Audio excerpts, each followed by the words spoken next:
আল্লাহর এক বান্দা ছিল নামাজের সেজদায়। তখন আল্লাহ রাব্বুল আলামিন তাকে ডাক দিয়ে বলে, বান্দা তুই যতই নামাজ পড়, যতই সেজদা কর, তোর জায়গা জাহান্নাম। এই কথা শুনে বান্দাটি বলল, আলহামদুলিল্লাহ।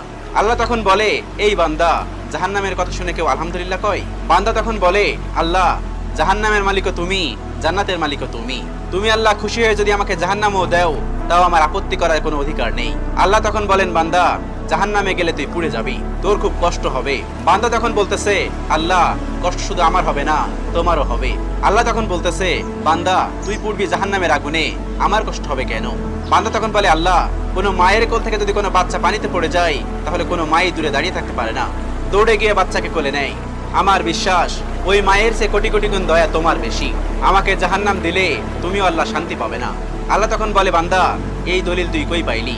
বান্দা তখন বলে, আল্লাহ, আমাদের জাতির পিতা ইব্রাহিম আলাইহিস সালাম তোমার প্রেম মুখে নিয়ে যখন নমরুদের আগুনে পড়ে গেল, তার আগেই তুমি বলে দিলে